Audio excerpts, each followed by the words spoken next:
Police, yes. You also said you would use local police. How would you deport 11 million undocumented immigrants? I know you believe that number is much higher. Take us through this. What does this look like? Will authorities be going door to door in this country? Yeah, it is much higher because of them.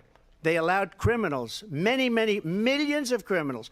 They allowed terrorists. They allowed common street criminals. They allowed people to come in, drug dealers, to come into our country. And they're now in the United States and told by their countries like Venezuela, don't ever come back or we're going to kill you. Do you know that crime in Venezuela and crime in countries all over the world is way down? You know why? Because they've taken their criminals off the street and they've given them to her to put into our country. And this will be one of the greatest mistakes in history for them to allow. And I think they probably did it because they think they're going to get votes, but it's not worth it because they're destroying the fabric of our country by what they've done. There's never been anything done like this at all. They've destroyed the fabric of our country. Millions of people let in. And all over the world, crime is down all over the world except here. Crime here is up and through the roof. Despite their fraudulent statements that they made, crime in this country is through the roof. And we have a new form of crime. It's called migrant crime. And it's happening at levels that nobody thought possible. President Trump, as you know, the FBI says overall violent crime is actually coming down in this country. But Vice Excuse me, President the Harris, FBI they were defrauding statements. They didn't include the worst cities. They didn't include the cities with the worst crime. It was a fraud, just like their number of 818,000 jobs that they said they created turned out to be a fraud. President Trump, thank you. I'll let you respond, Vice President Harris.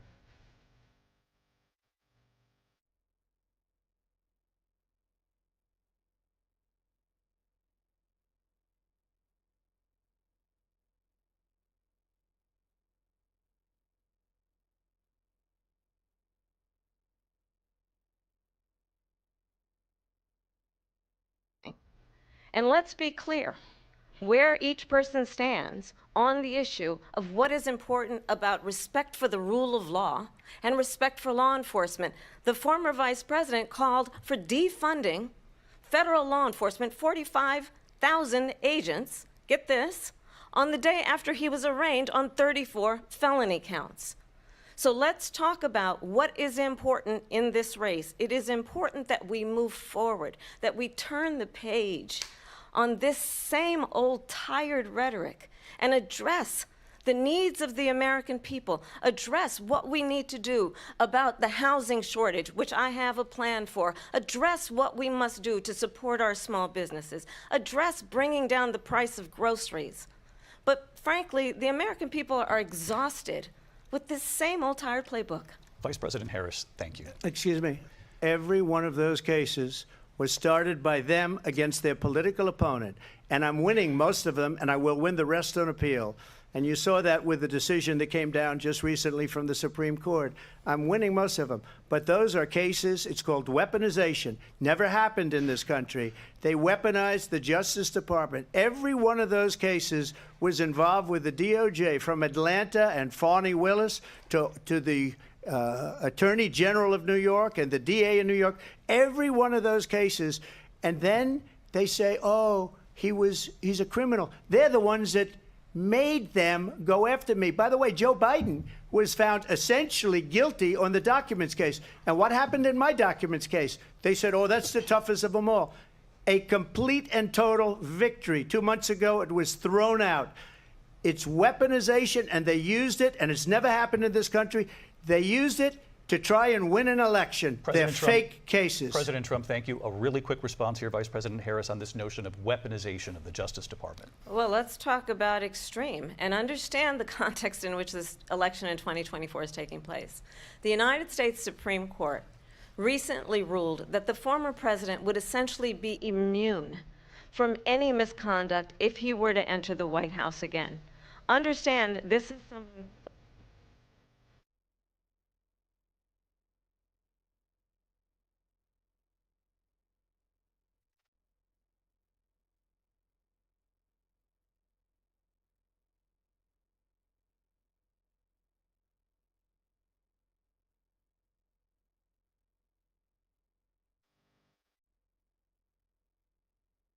Because certainly we know now the court won't stop him. We know J.D. Vance is not going to stop him.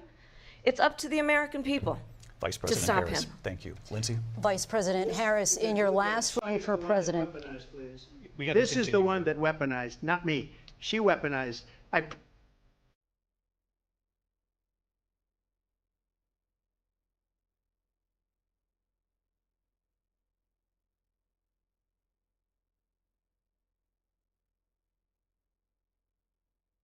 lot to get to. Lindsay? Vice President Harris, in your last run for president, you said you wanted to ban fracking. Now you don't. You wanted mandatory government buyback programs for assault weapons. Now your campaign says you don't.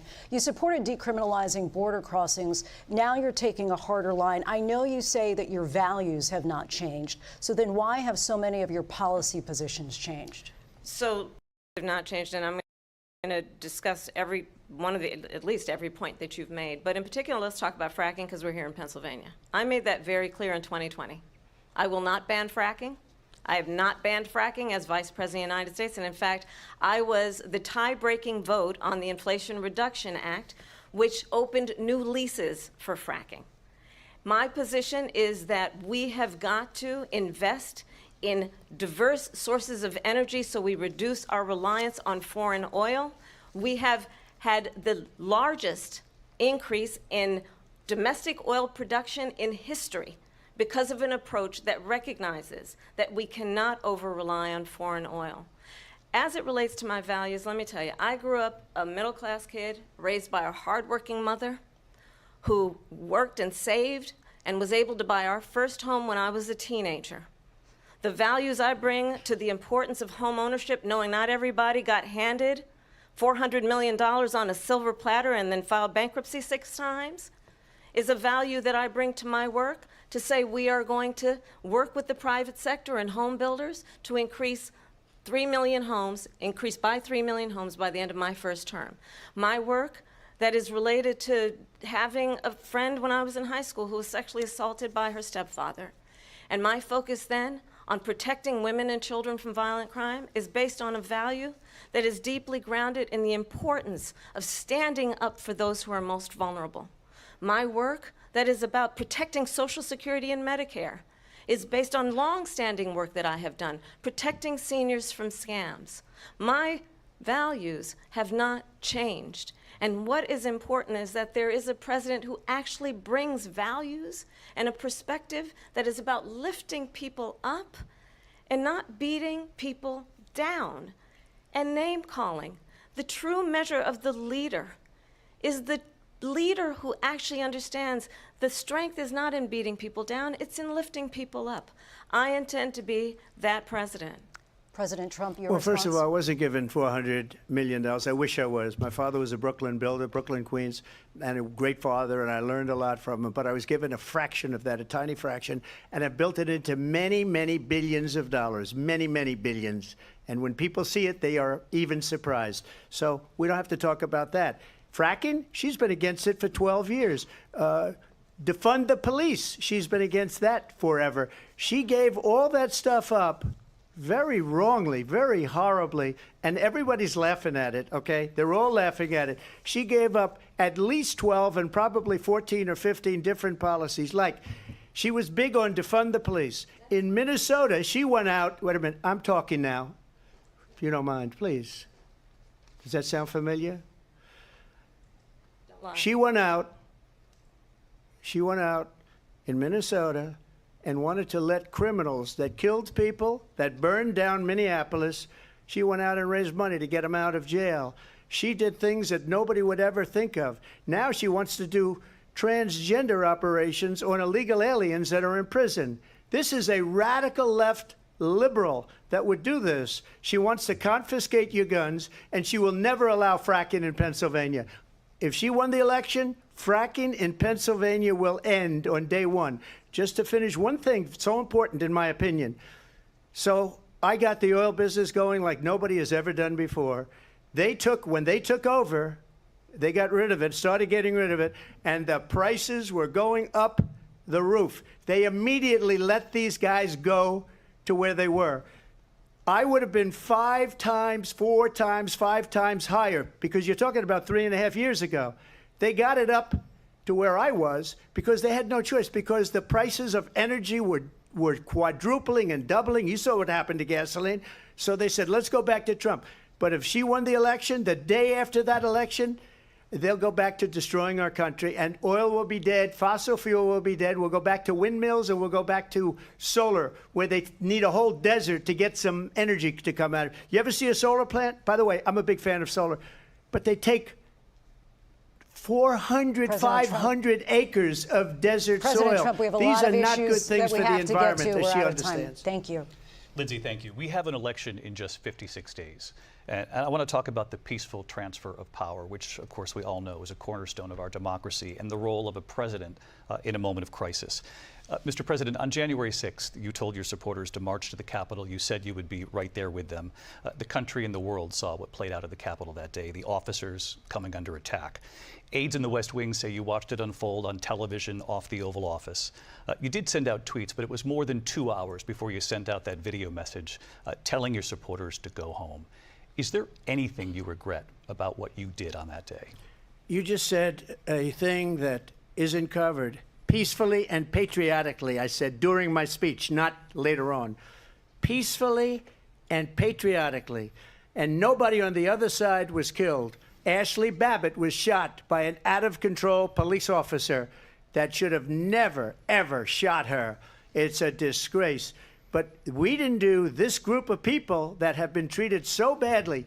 I ask, what about all the people that are pouring into our country and killing people that she allowed to pour in? She was the border czar, remember that. She was the border czar. She doesn't want to be called the border czar because she's embarrassed by the border. In fact, she said at the beginning, oh, I'm surprised you're not talking about the border yet. That's because she knows what a bad job they've done.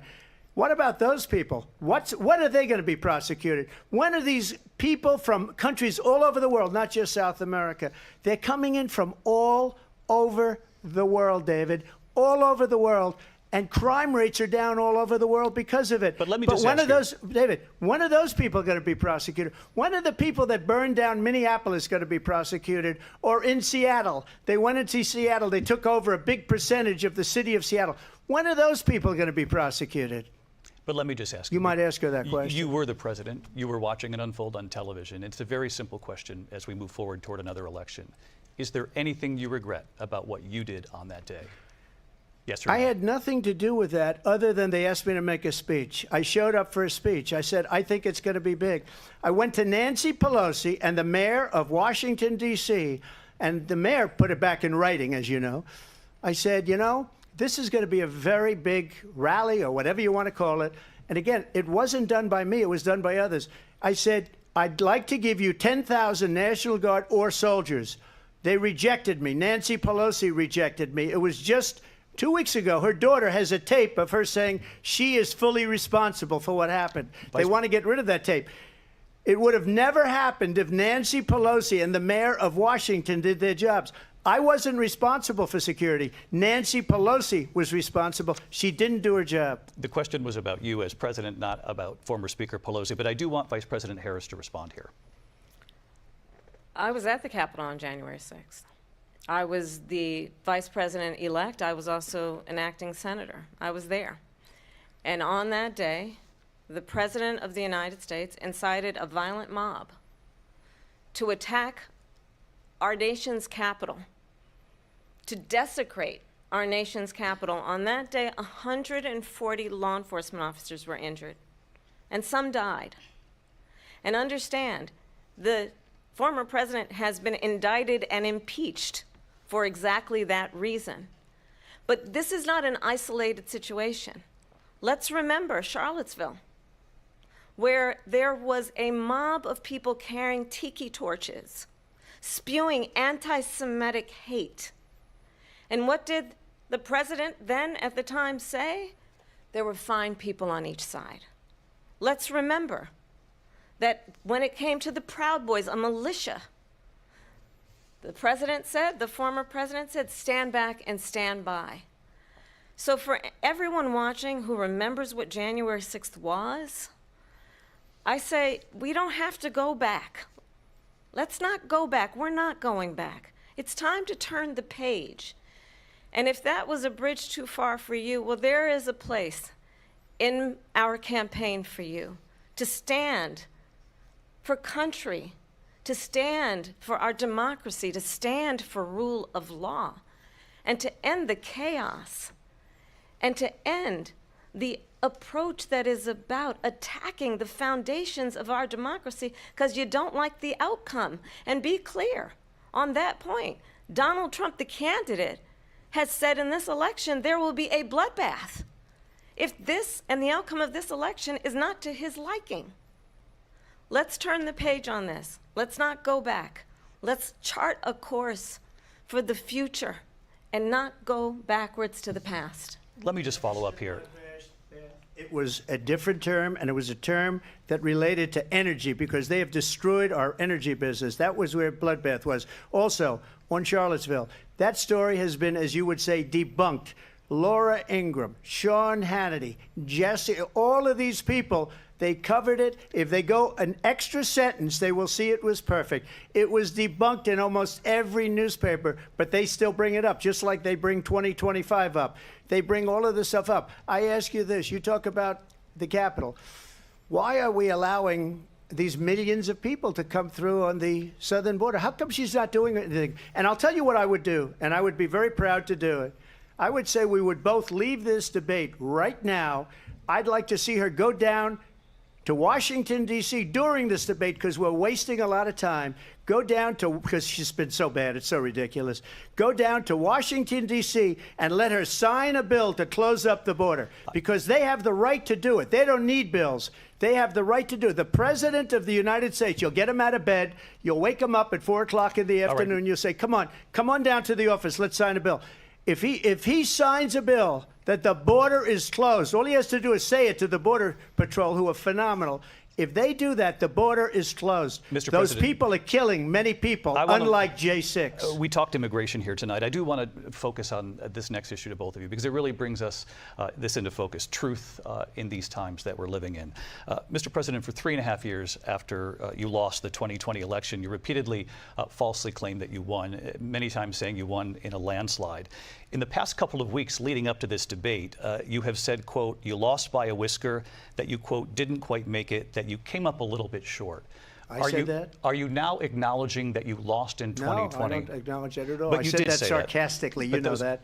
It was said, oh, we lost by a whisker. That was said sarcastically. Look, there's so much proof. All you have to do is look at it. And they should have sent it back to the legislatures for approval. I got almost 75 million votes, the most votes any sitting president has ever gotten. I was told if I got 63, which was what I got in 2016, you can't be beaten.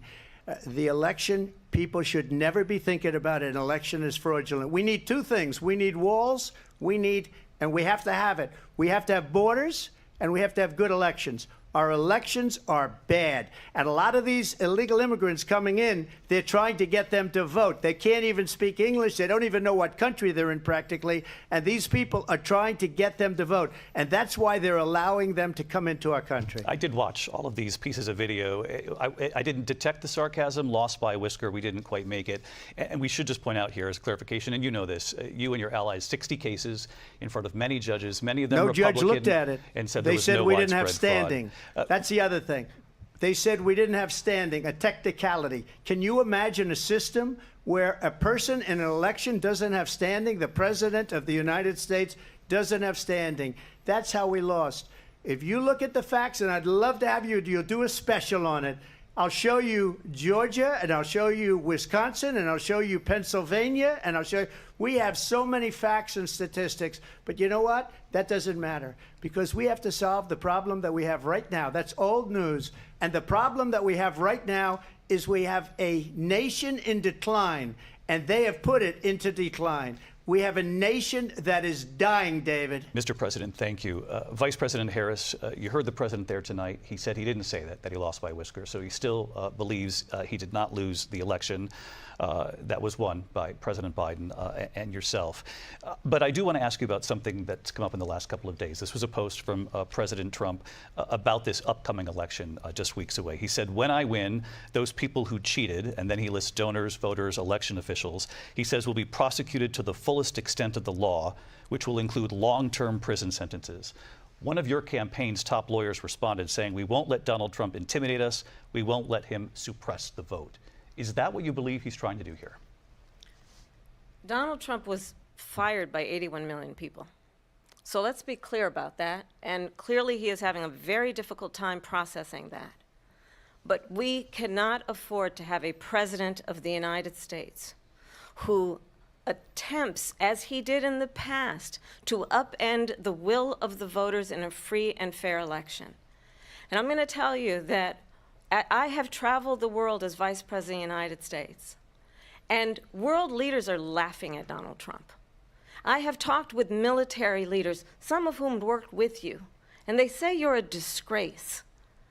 And when you then talk in this way in a presidential debate and deny what over and over again are court cases you have lost because you did in fact lose that election, it leads one to believe that perhaps we do not have in the candidate to my right the temperament or the ability to not be confused about fact. That's deeply troubling, and the American people deserve better. I'll give you 1 minute to respond, Mr. President. Let me just say about world leaders. Viktor Orban, one of the most respected men, they call him a strong man. He's a tough person, smart. Prime Minister of Hungary. They said, why is the whole world blowing up? 3 years ago it wasn't. Why is it blowing up? He said, because you need Trump back as president. They were afraid of him. China was afraid, and I don't like to use the word afraid, but I'm just quoting him. China was afraid of him. North Korea was afraid of him. Look at what's going on with North Korea, by the way. He said Russia was afraid of him. I ended the Nord Stream 2 pipeline, and Biden put it back on day one, but he ended the XL pipeline. The XL pipeline in our country, he ended that. But he let the Russians build a pipeline going all over Europe and heading into Germany, the biggest pipeline in the world.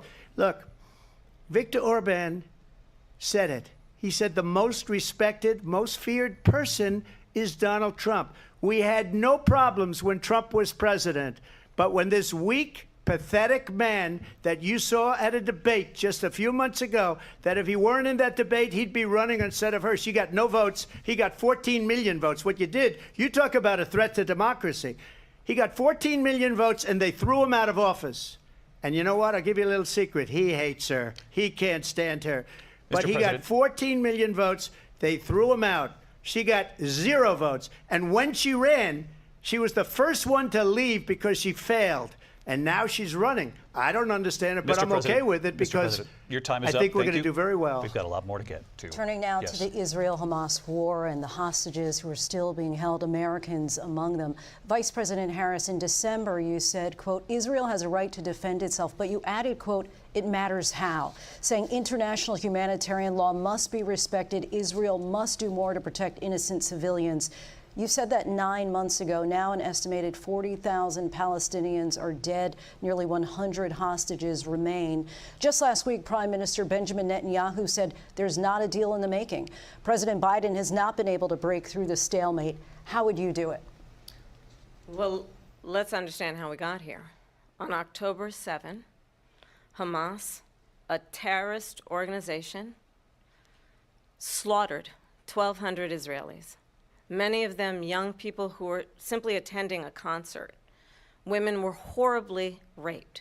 And so absolutely, I said then, I say now, Israel has a right to defend itself. We would. And how it does so matters. Because it is also true, far too many innocent Palestinians have been killed. Children, mothers. What we know is that this war must end. It must end immediately, and the way it will end is we need a ceasefire deal and we need the hostages out. And so we will continue to work around the clock on that. Work around the clock, also understanding that we must chart a course for a two-state solution. And in that solution, there must be security for the Israeli people and Israel, and in equal measure for the Palestinians. But the one thing I will assure you always, I will always give Israel the ability to defend itself, in particular as it relates to Iran and any threat that Iran and its proxies pose to Israel. But we must have a two-state solution where we can rebuild Gaza, where the Palestinians have security, self-determination, and the dignity they so rightly deserve. President Trump, how would you negotiate with Netanyahu and also Hamas in order to get the hostages out and prevent the killing of more innocent civilians in Gaza? If I were president, it would have never started. If I were president, Russia would have never, ever, I know Putin very well, he would have never, and there was no threat of it either, by the way, for 4 years, have gone into Ukraine and killed millions of people when you add it up, far worse than people understand what's going on over there. But when she mentions about Israel, all of a sudden, she hates Israel. She wouldn't even meet with Netanyahu when he went to Congress to make a very important speech. She refused to be there because she was at a sorority party of hers. She wanted to go to the sorority party. She hates Israel. If she's president, I believe that Israel will not exist within 2 years from now. And I've been pretty good at predictions, and I hope I'm wrong about that one. She hates Israel. At the same time, in her own way, she hates the Arab population because the whole place is going to get blown up. Arabs, Jewish people, Israel will be gone. It would have never happened. Iran was broke under Donald Trump. Now Iran has $300 billion because they took off all the sanctions that I had. Iran had no money for Hamas or Hezbollah or any of the 28 different spheres of terror, and they are spheres of terror, horrible terror. They had no money. It was a big story, and you know it. You covered it very well, actually. They had no money for terror.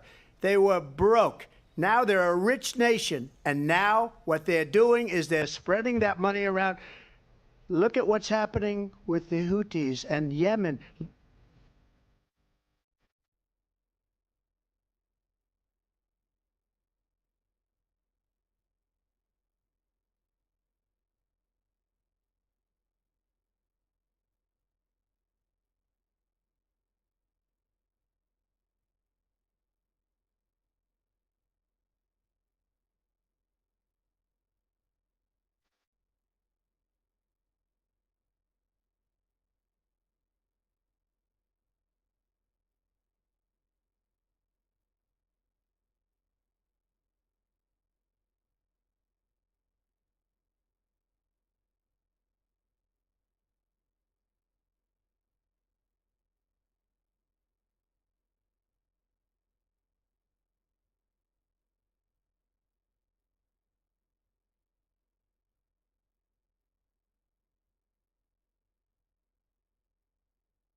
And it is absolutely well known that these dictators and autocrats are rooting for you to be president again because they're so clear they can manipulate you with flattery and favors.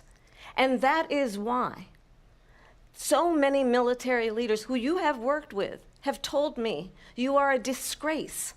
That is why we understand that we have to have a president who is not consistently weak and wrong on Vice national President security, Harris. including the importance of upholding and respecting in highest regard our military. Vice President Harris, thank you. They're the ones, and she's the one that caused it, that's weak on national security by allowing every nation last month for the year, 168 different countries sending people into our country. Their crime rates are way down. Putin endorsed her last week, said, I hope she wins. And I think he meant it, because what he's gotten away with is absolutely incredible. It wouldn't have happened with me. The leaders of other countries think that they're weak and incompetent, and they are. They're grossly incompetent. And I just ask one question. Why does Biden go in and kill the Keystone Pipeline and approve the single biggest deal that Russia's ever made, Nord Stream 2, the biggest pipeline anywhere in the world going to Germany and all over Europe? Because they're weak and they're ineffective. And Biden, by the way, President gets paid Trump, a lot of money. Thank you. We have a lot of issues to get to. We'll be right back with much more of this historic ABC News presidential debate from the National Constitution Center right here in Philadelphia. Back in a moment.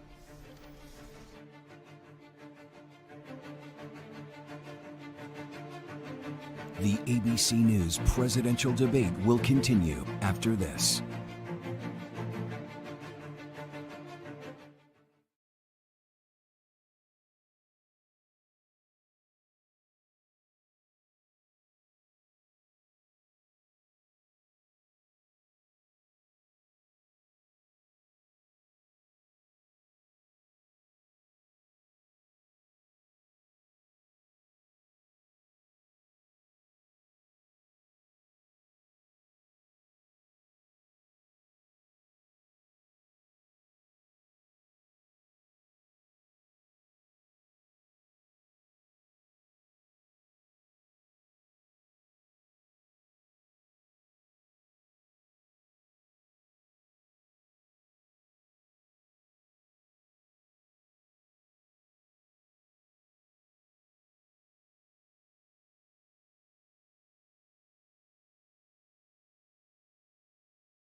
Bí mật mà ông Trump nói đến này liên quan đến vô số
stop. I want to save lives that are being uselessly, people being killed by the millions. It's the millions. It's so much worse than the numbers that you're getting, which are fake numbers. Look, we're in for 250 billion or more because they don't ask Europe, which is a much bigger beneficiary to getting this thing done than we are.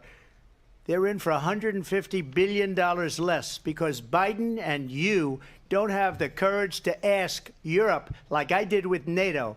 They paid billions and billions, hundreds of billions of dollars when I said, either you pay up or we're not going to protect you anymore. So that's maybe one of the reasons they don't like me as much as they like weak people. But you take a look at what's happening. We're in for 250 to 275 billion. They're into 100 to 150. They should be forced to equalize. With that being said, I want to get the war settled. I know Zelensky very well, and I know Putin very well. I have a good relationship, and they respect your president, okay? They respect me. They don't respect Biden. How would you respect him? Why? For what reason? He hasn't even made a phone call in 2 years to Putin, hasn't spoken to anybody. They don't even try and get it. That is a war that's dying to be settled. I will get it settled before I even become president. If I win, when I'm president-elect, And what I'll do is I'll speak to one, I'll speak to the other, I'll get them together. That war would have never happened. And in fact, when I saw Putin after I left, unfortunately left because our country has gone to hell. But after I left, when I saw him building up soldiers, he did it after I left, I said, oh, he must be negotiating. It must be a good, strong point of negotiation. Well, it wasn't, because Biden had no idea how to talk to him. He had no idea how to stop it. And now you have millions of people dead, and it's only getting worse, and it could lead to World War III. Don't kid yourself, David. We're playing with World War III, and we have a president that we don't even know if he's... Where is our president? We don't even know if he's a president. And just to clarify they here... threw him out of a campaign like a dog. We don't even know. Is he our president? But we have a president, Mr. President, that doesn't know he's alive. Your time is up. Just to clarify in the question, do you believe it's in the U.S. best interest for Ukraine to win this war, yes or no? I think it's the U.S. best interest to get this war finished and just get it done. All right. Negotiate a deal, because we have to stop all of these human lives from being destroyed. I want to take this to Vice President Harris. I want to get your thoughts on support for Ukraine in this moment, but also, as Commander-in-Chief, if elected, how would you deal with Vladimir Putin, and would it be any different from what we're seeing from President Biden? Well, first of all, it's important to remind the former president you're not running against Joe Biden, you're running against me. I believe the reason that Donald Trump says that this war would be over within 24 hours is because he would just give it up. And that's not who we are as Americans. Let's understand what happened here. I actually met with Zelensky a few days before Russia invaded, tried through force to change territorial boundaries, to defy one of the most important international rules and norms, which is the importance of sovereignty and territorial integrity. And I met with President Zelensky. I shared with him American intelligence about how he could defend himself. Days later, I went to NATO's eastern flank, to Poland and Romania. And through the work that I and others did, we brought 50 countries together to support Ukraine in its righteous defense. And because of our support, because of the air defense, the ammunition, the artillery, the javelins, the Abrams tanks that we have provided, Ukraine stands as an independent and free country. If Donald Trump were president, Putin would be sitting in Kyiv right now. And understand what that would mean, because Putin's agenda is not just about Ukraine. Understand why the European allies and our NATO allies are so thankful that you are no longer president, and that we understand the importance of the greatest military alliance the world has ever known, which is NATO, and what we have done to preserve the ability of Zelensky and the Ukrainians to fight for their independence.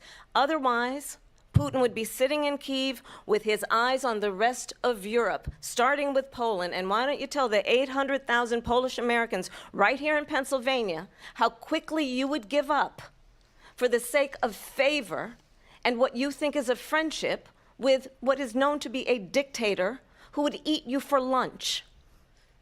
Vice President Harris, thank you. We've heard from both of you on Ukraine tonight. Afghanistan came up in the last hour. I wanted her to respond to something you said earlier, and please, I'll give you a minute here. Putin would be sitting in Moscow, and he wouldn't have lost 300,000 men and women, but he would have been sitting in Moscow. Quiet, please. He would have been sitting in Moscow, much happier than he is right now. But eventually, you know, he's got a thing that other people don't have. He's got nuclear weapons. They don't ever talk about that. He's got nuclear weapons. Nobody ever thinks about that. And eventually, maybe he'll use them, and maybe he hasn't been that threatening, but he does have that. Something we don't even like to talk about. Nobody likes to talk about it. But just so you understand, they sent her to negotiate peace before this war started.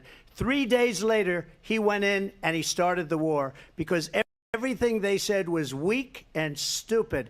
They said the wrong things. That war should have never started. She was the emissary. They sent her in to negotiate with Zelensky and Putin, and she did. And the war started 3 days later. And that's the kind of talent we have with her. She's worse than Biden. In my opinion, I think he's the worst president in the history of our country. She goes down as the worst vice president in the history of our country. But let me tell you something. She is a horrible negotiator. They sent her in to negotiate. As soon as they left, Putin did the invasion. President Trump, thank you. You did bring up something. You said she went to negotiate with Vladimir Putin. Vice President Harris, have you ever met Vladimir Putin? Can you clarify tonight? Yet again, I said it at the beginning of this debate, you're going to hear a bunch of lies coming from this fellow. And that is another one. When I went to meet with President Zelensky, I've now met with him over 5 times. The reality is it has been about standing as America always should, as a leader upholding international rules and norms, as a leader who shows strength, understanding that the alliances we have around the world are dependent on our ability to look out for our friends and not favor our enemies because you adore strongmen instead of caring about democracy. And that is very much what is at stake here. The President of the United States is commander-in-chief. And the American people have a right to rely on a president who understands the significance of America's role and responsibility in terms of ensuring that there is stability and ensuring we stand up for our principles and not sell them for the benefit of personal flattery. We've talked about Ukraine and Vladimir Putin. I do want to talk about Afghanistan. It came up in the first hour of this debate. I want to move on to Afghanistan. Stoltenberg said Trump did the most amazing thing I've ever seen. He got these countries, the 28 countries at the time, to pay up. He said, I've never seen. He's the head of NATO. He said, I've never seen. For years, we were paying almost all of NATO. We were being ripped off by European nations, both on trade and on NATO. I got them to pay up by saying one of the statements you made before, if you don't pay, we're not going to protect you. President Otherwise, Trump. we would have never gotten it. He said it was one of the most incredible jobs that he's ever seen done. Thank you. I want to turn to Afghanistan. It came up in the first hour of the debate, and we witnessed a poignant moment today on Capitol Hill, honoring the soldiers who died in the chaotic withdrawal from Afghanistan. I do want to ask the Vice President, do you believe you bear any responsibility in the way that withdrawal played out? Well, I will tell you, I agreed with President Biden's decision to pull out of Afghanistan. 4 presidents said they would, and Joe Biden did. And as a result, America's taxpayers are not paying the $300 million a day we were paying for that endless war. And as of today, there is not one member of the United States military who is in active duty in a combat zone in any war zone around the world, the first time this century. But let's understand how we got to where we are. Donald Trump, when he was president, negotiated one of the weakest deals you can imagine. He calls himself a deal maker. Even his national security advisor said it was a weak, terrible deal. And here's how it went down. He bypassed the Afghan government. He negotiated directly with a terrorist organization called the Taliban. The negotiation involved the Taliban getting 5,000 Taliban terrorists released. And get this, and the president at the time invited the Taliban to Camp David, a place of storied significance for us as Americans, a place where we honor the importance of American diplomacy, where we invite and receive respected world leaders. And this former president, as president, invited them to Camp David because he does not again appreciate the role and responsibility of the President of the United States to be commander-in-chief with a level of respect. And this gets back to the point of how he has consistently disparaged and demeaned members of our military, fallen soldiers, and the work that we must do to uphold the strength and the respect of the United States of America around the world. Vice President Harris, thank you. President Trump, your response to her saying that you began the negotiations thank with the you. Taliban. So if you take a look at that period of time, the Taliban was killing our soldiers, a lot of them, with snipers. And I got involved with the Taliban because the Taliban was doing the killing. That's the fighting force within Afghanistan. They don't bother doing that because, they deal with the wrong people all the time. But I got involved. And Abdul is the head of the Taliban. He is still the head of the Taliban. And I told Abdul, don't do it anymore. You do it anymore, you're going to have problems. And he said, why do you send me a picture of my house? I said, you're going to have to figure that out, Abdul. And for 18 months, We had nobody killed. We did have an agreement negotiated by Mike Pompeo. It was a very good agreement. The reason it was good, we were getting out. We would have been out faster than them, but we wouldn't have lost the soldiers. We wouldn't have left many Americans behind, and we wouldn't have left $85 billion worth of brand new, beautiful military equipment behind. And just to finish, they blew it. The agreement said you have to do this, and they didn't do it. They didn't do it. The agreement was terminated by us because they didn't do what they were supposed to do. I want to move on. And these people did the worst withdrawal, and in my opinion, the most embarrassing moment in the history of our country. And by the way, that's why Russia attacked Ukraine, because they saw how incompetent she and her boss are. President Trump, thank you. I want to move on now to race and politics in this country. Mr. President, you recently said of Vice President Harris, quote, "I didn't know she was black until a number of years ago when she happened to turn black, and now she wants to be known as black." I want to ask a bigger picture question here tonight. Why do you believe it's appropriate to weigh in on the racial identity of your opponent? I don't, and I don't care. I don't care what she is. I don't care. You make a big deal out of something. I couldn't care less. Whatever she wants to be is okay with me. But those were your words, so I'm I asking. don't know. I mean, all I can say is I read where she was not black, that she put out, and I'll say that. And then I read that she was black, and that's okay. Either one was okay with me. That's up to her. That's up to her. Vice President Harris, your thoughts on this? I think it's, I mean, honestly, I think it's a tragedy that we have someone who wants to be president who has consistently, over the course of his career, attempted to use race to divide. The majority of us know that we have so much more in common than what separates us, and we don't want this kind of approach that is just constantly trying to divide us, and especially by race. And let's remember how Donald Trump started. He was land, he owned buildings, and he was investigated because he refused to rent property to black families. Let's remember, this is the same individual who took out a full-page ad in the New York Times calling for the execution of 5 young black and Latino boys who were innocent, the Central Park 5. Took out a full-page ad calling for their execution. This is the same individual who spread birther lies about the first black president of the United States. And I think the American people want better than that, want better than this, want someone who understands, as I do, I travel our country. We see in each other a friend. We see in each other a neighbor. We don't want a leader who is constantly trying to have Americans point their fingers at each other. I meet with people all the time who tell me, can we please just have discourse about how we're going to invest in the aspirations and the ambitions and the dreams of the American people? Knowing that regardless of people's color or the language their grandmother speaks, we all have the same dreams and aspirations and want a president who invests in those, not in hate and division. Vice President Harris, thank you. Lindsay? President Trump, this is now your 3rd time.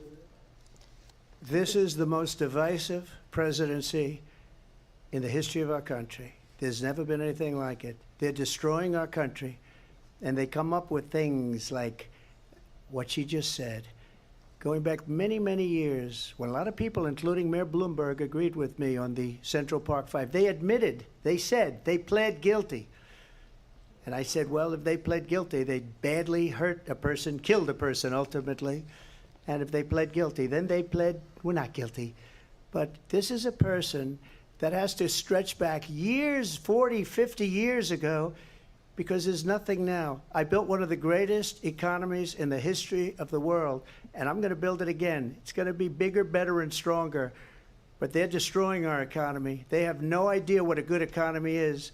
Their oil policies, every single policy. And remember this, she is Biden. You know, she's trying to get away from Biden. I don't know the gentleman, she says.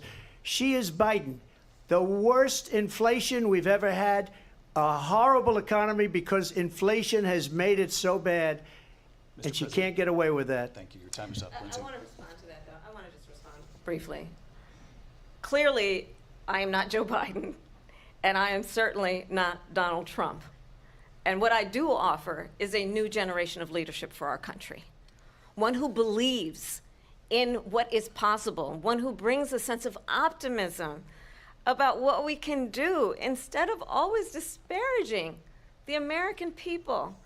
I believe in what we can do to strengthen our small businesses, which is why I have a plan. Let's talk about our plans and let's compare the plans. I have a plan to give startup businesses $50,000 tax deduction, to pursue their ambitions, their innovation, their ideas, their hard work. I have a plan, $6,000 for young families for the first year of your child's life, to help you in that most critical stage of your child's development. I have a plan that is about allowing people to be able to pursue what has been fleeting in terms of the American dream by offering a help with down payment of $25,000 down payment assistance for first-time home buyers. That's the kind of conversation, I believe, David, that people really want tonight, as opposed to a conversation that is constantly about belittling and name-calling. Let's turn the page Vice President and move Harris, forward. thank you. Let's turn to policy. President Let's Trump, turn back we to have policy. to move on. President Trump.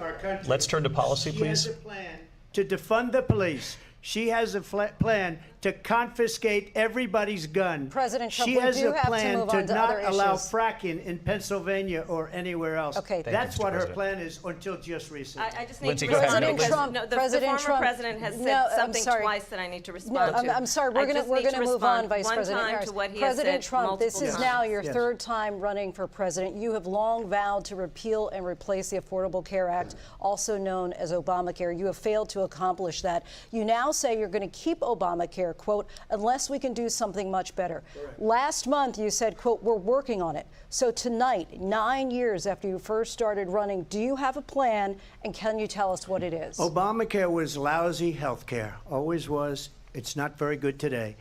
And what I said, that if we come up with something, and we are working on things, we're going to do it and we're going to replace it. But remember this, I inherited Obamacare because Democrats wouldn't change it. They wouldn't vote for it. They were unanimous. They wouldn't vote to change it. If they would have done that, we would have had a much better plan than Obamacare. But the Democrats came up. They wouldn't vote for it. I had a choice to make when I was president. Do I save it and make it as good as it can be, never going to be great, or do I let it rot? And I felt I had an obligation, even though politically it would have been good to just let it rot and let it go away. I decided, and I told my people, the top people, and they're very good people. I have a lot of good people in that administration. We read about the bad ones. We had some real bad ones, too, and so do they. They have really bad ones. The difference is they don't get rid of them. But let me just explain. I had a choice to make. Do I save it and make it as good as it can be, or do I let it rot? And I saved it. I did the right thing. But it's still never going to be great, and it's too expensive for people.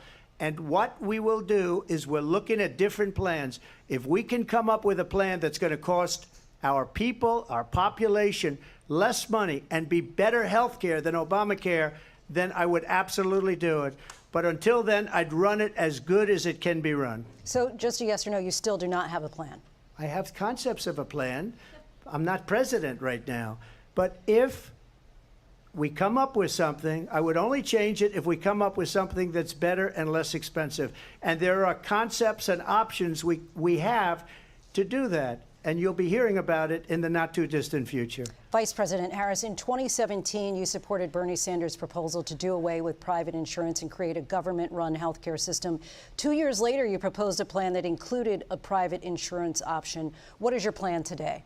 Well, first of all, I absolutely support, and over the last 4 years as vice president, private health care options. But what we need to do is maintain and grow the Affordable Care Act. But I'll get to that, Lindsay. I just need to respond to a previous point that the former president has made. I've made very clear my position on fracking.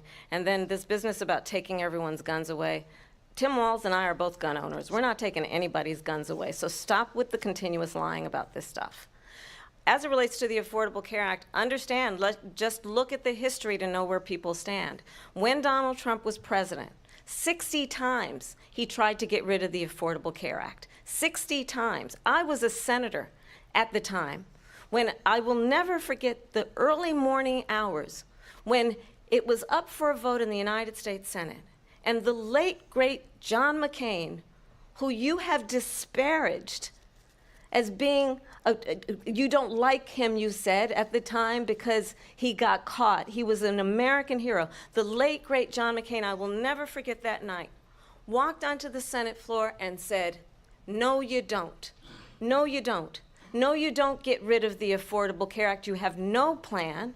And what the Affordable Care Act has done is eliminate the ability of insurance companies to deny people with pre-existing conditions. I don't have to tell the people watching tonight, you remember what that was like?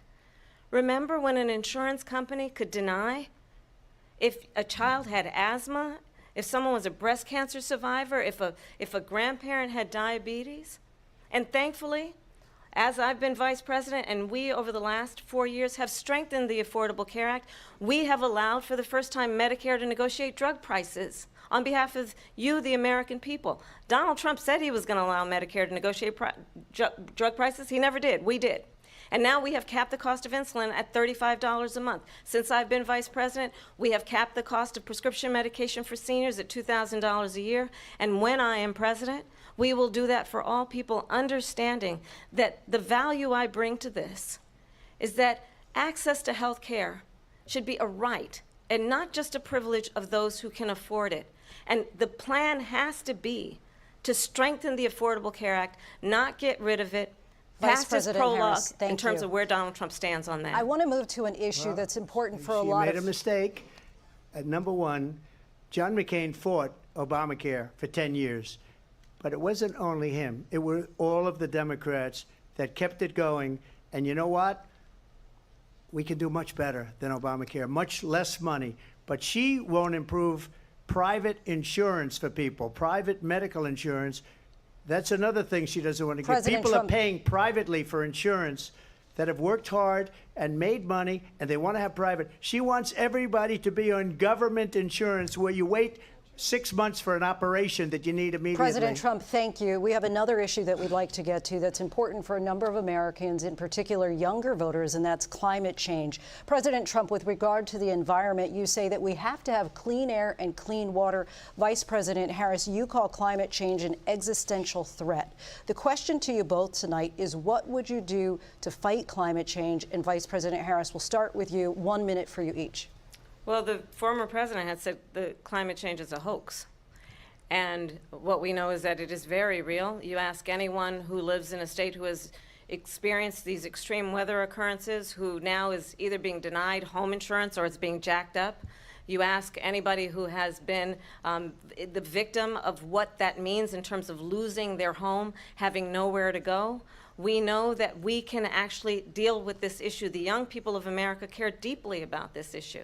And I am proud that as vice president over the last 4 years, we have invested $1 trillion in a clean energy economy, while we have also increased domestic gas production to historic levels. We have created over 800,000 new manufacturing jobs while I have been vice president. We have invested in clean energy to the point that we are opening up factories around the world. Donald Trump said he was going to create manufacturing jobs. He lost manufacturing jobs. And I'm also proud to have the endorsement of the United Auto Workers and Sean Fain, who also know that part of building a clean energy economy includes investing in American-made products, American automobiles. It includes growing what we can do around American manufacturing and opening up auto plants, not closing them like happened under Donald Trump. Vice President Harris, thank you. It didn't happen under Donald Trump. Let me just tell you, they lost 10,000 manufacturing jobs this last month. It's going, they're all leaving. They're building big auto plants in Mexico, in many cases owned by China. They're building these massive plants, and they think they're going to sell their cars into the United States because of these people. What they have given to China is unbelievable. But we're not going to let that. We'll put tariffs on those cars so they can't come into our country, because they will kill the United Auto Workers, and any auto worker, whether it's in Detroit or South Carolina or any other place. What they've done to business and manufacturing in this country is horrible. We have nothing because they refuse. You know, Biden doesn't go after people because supposedly China paid him millions of dollars. He's afraid to do it. Between him and his son, they get all this money from Ukraine. They get all this money from all of these different countries. And then you wonder, why is he so loyal to this one, that one, Ukraine, China? Why is he? Why did he get $3.5 million from the mayor of Moscow's wife? Why did she pay him $3.5 million? This is a crooked administration, and they're selling our country down the tubes. President Trump, thank you. Thank you. We'll be right back with closing statements from both of our candidates. An historic night, this ABC News presidential debate from Philadelphia. Back in a moment.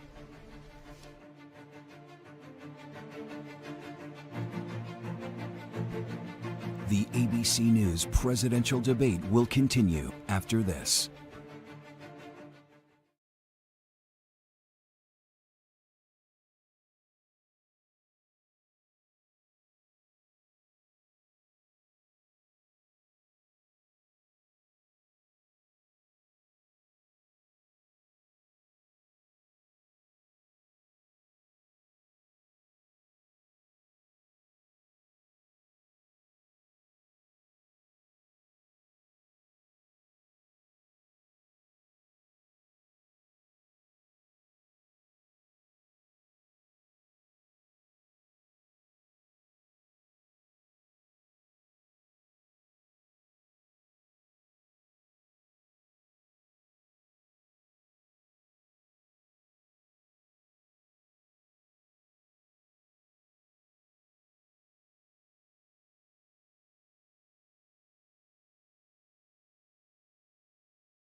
Live from the National Constitution Center in Philadelphia, Pennsylvania.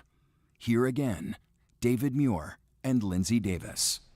Welcome back tonight. The time has come for closing statements, and Vice President Harris, we begin with you. So I think you've heard tonight two very different visions for our country. One that is focused on the future, and the other that is focused on the past, and an attempt to take us backward.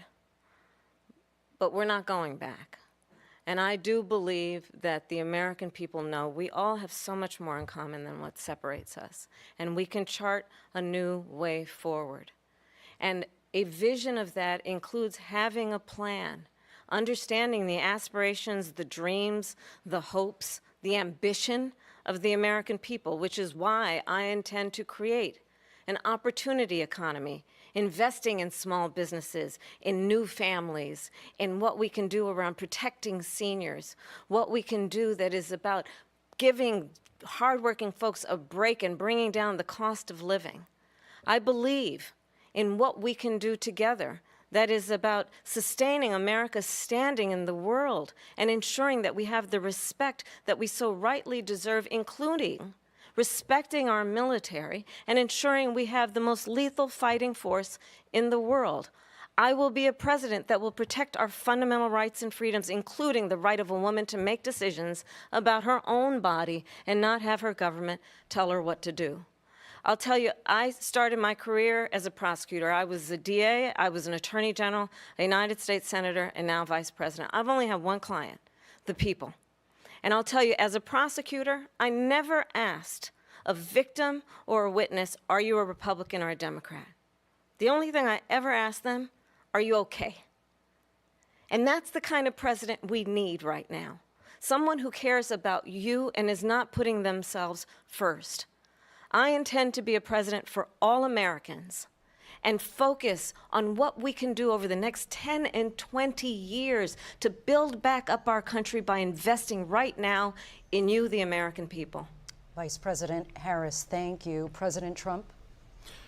So she just started by saying she's going to do this, she's going to do that, she's going to do all these wonderful things. Why hasn't she done it? She's been there for 3.5 years.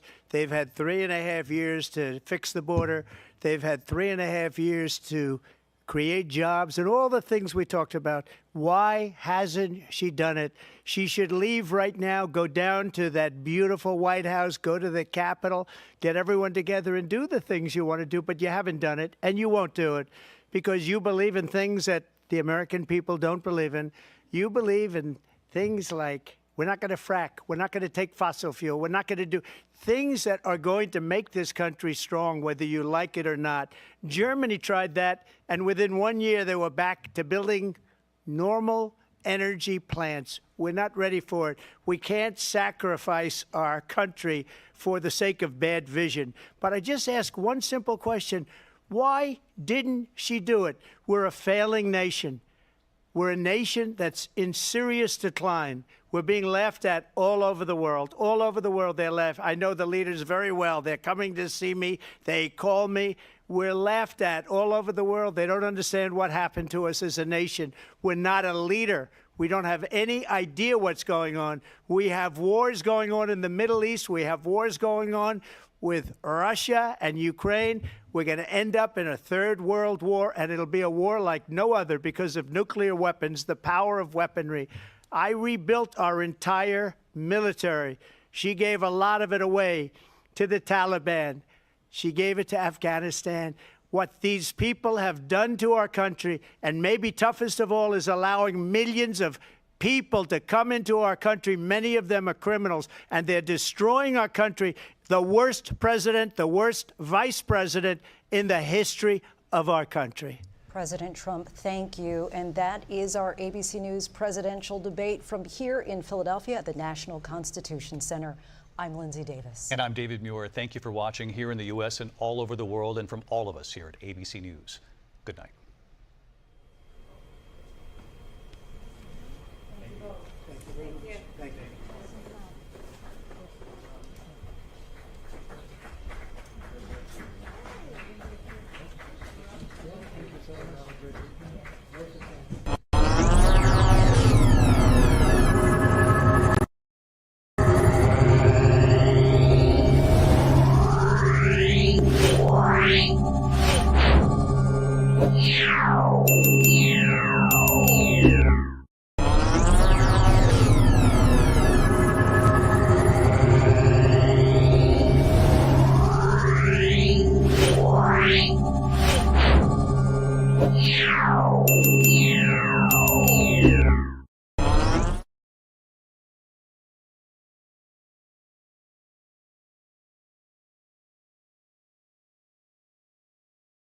Kamala Harris stands on the side of progress, equality, and justice.